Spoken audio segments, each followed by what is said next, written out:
As you can see on this slide, and it does not feel like 13 years ago, but 13 years ago, my twin brother and I, who had been avid hikers and outdoors people, decided we wanted to try to hike Mount Kilimanjaro.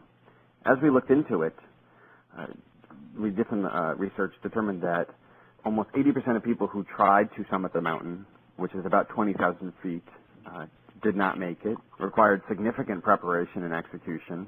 You know, it was our money and timeline, so we had a fixed budget. There have been some injuries, there have been some deaths while trying to summit the mountain. And before determining we were going to do it, we spent 6 months talking about it. And so as I thought about our summit, this clearly is a case study for project management and for projects. Right? Most projects spend well more than 6 months talking about doing it before executing it. I think it's Gartner or PMI attribute about 80% to the failure rate of most large programs. They obviously have fixed timeline and budget. And you know, if you've been on some of the programs that I've been on, there's definitely a risk of injury on those projects. So clearly, I think this summit is a really good example and a case study of project management, and I'll continue the metaphor in the subsequent slides, and hopefully people can come away from this presentation with a different way of thinking about their jobs and their roles and other things that places where project management would be certainly used. So before getting into the project, right, the fun part of our jobs is with the planning and preparing and understanding what we need to do to be successful in this project, in this endeavor. So the first thing we wanted to do was understand the background. So why did 80% of people fail while trying to go up the mountain? And so as we did research, came upon a couple of things. The first one, that's high altitude pulmonary and cardioedemia.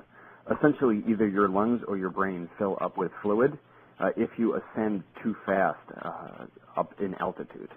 So there's the speed in which we had to go up the mountain was important. There's multiple paths we could have taken. There's different seasons. So there's a wet, rainy season, or there's a cold, dry season, and so the timing of when we went had to be important. Obviously, you're climbing up a mountain, and it is the tallest structure in Africa. And so therefore, it gets winds of 40 degrees, the wind chill of less than 40 below zero at the summit. And so we did all of this research, and so really the lesson learned here, and for those that follow PMI practice know that pretty much every chapter of the PMBOK, every one of the processes, lists history as an input into that process. And so that's why I think understanding as much historical information really is intended to give us as much of an advantage as possible, right? You know, everybody knows that quote, those who do not learn history are doomed to repeat it. And so we wanted to understand that history.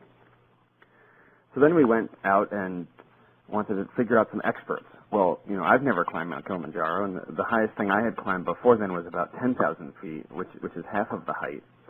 So we wanted to find the right partner to work with. And so we analyzed different vendors, understanding, you know, some cost more than others, some have different delivery records, and instead of figuring it out ourselves. And so the two pictures you see here, just to give a very vivid example, that's a bathroom tent on the left that our provider gave us. Not all hikers got a bathroom tent, and the picture on the right demonstrates the public bathroom, if you will. And it's pretty far up the mountain, and that's probably as far or as close as you can get to it without getting nauseous. So that's one example of why we chose the right vendor. And from a personal experience, having spent over 7 years at Accenture as a consultant myself, it's really important that companies choose the right experts to make their projects successful, people that come with the right amount of experience and background, as opposed to just jumping into it and figuring it out ourselves. I'm convinced that my brother and I just landed in Africa and just started trying to hike. You know, we kind of knew our goal. We knew where we needed to get to.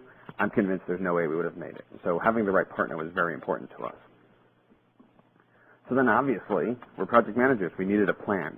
And so we needed to understand what equipment we needed, the logistics, how would we get there, when would we return, where would we stay, how would we get food. We needed to make a training plan to get our bodies ready for what would be a 7-day hike, and then plan out the right route up the mountain. And you can see the picture on the right. Each of those numbers actually represents a day. So you can see for the first and second day, we were kind of going up, And then we spent 3 days going around the mountain. And that was actually really to acclimatize. That was between 13 and 16,000 feet to get our bodies and our lungs used to the altitude. And then we summited on the 5th night. So you can see an example here of how the plan mitigated the risk that we talked about earlier of the high altitude pulmonary and cardioedema. And so the lesson learned here is creating the plan is critical, right? If we had decided on day 3 or day 4 to try a different route up the mountain, it really would have significantly impacted our ability to be successful. And by the way, I'm apologizing for, I have a slight cold, so hopefully I'm still clear in my articulation.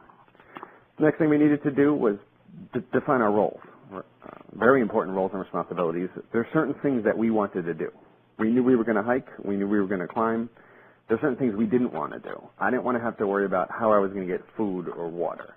I didn't want to, maybe take the tents up, or, there's certain things that we didn't want to do. We wanted to focus on our core competency, which at that time was hiking to get up the mountain, as well as taking pictures and all the other fun things.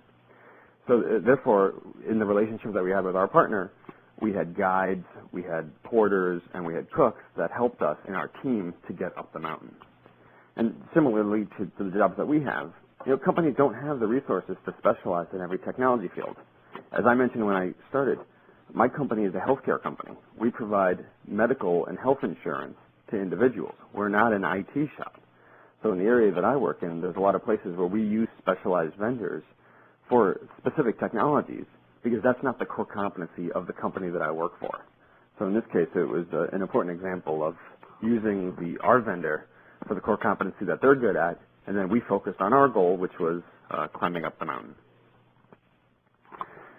I did mention I'm in technology, so I had to have a technology slide, and so we wanted to use technology as an enabler for success.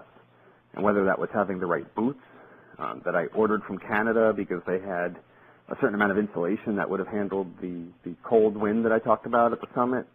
We got hiking poles. I had a water purification system for the bacteria in the water. We knew we were going to summit at night, so I needed a headlamp. And so those are just multiple examples of technology. Now, obviously, I could have gone too far down the path of technology, and maybe I could have rented a helicopter, right? That technology certainly would have gotten me to the top of the mountain. But then there's the trade-off between cost and value, and I didn't really have $20,000 to spend on a helicopter to take me to the top. So while technology is an enabler, there's obviously a trade-off between the cost and then the value of using technology. Next piece of preparation, we wanted a prototype. So we had our plan. We had tried out our technology. And so now we wanted to see, okay, we've been training for a while. We needed to test out our prototype. Could we handle the altitude? Because, like I said, I had never been above 10,000 feet, and this was a 20,000-foot hike. Would our technology work? Did we have the right gear, and so on? And so I mentioned at the time I was at Accenture, I actually was fortunate enough to sign up for some training out in Colorado and then stay the weekend and do some of the Rocky Mountains. So at least then I was able to test at 11 or 12,000 feet, as well as New Hampshire. I live in Connecticut, which is on the northeast United States. And so New Hampshire is not too far away, and there's a bunch of mountains up there that we used. And so, why is it important? It's a very cheap way to test out our approach and our technologies. If my boots were the wrong boots, I could have very easily just, ordered some new ones, procured new ones. Very different than had I gone all the way to Tanzania and didn't have the right technology at that time. So that's why the prototype in this case was very important. So that's planning. We had created our plan. We tried out our technology. We prototyped. We had figured out the right vendor partner. And so we had done the physical training. And all of that took about 9 months. And so at this point, we're now in August of 2001, and we're actually ready to summit up the mountain. And so this is actually the camp that we were at before we summited the mountain. The gentleman in the middle with his hand on his head was Seamus.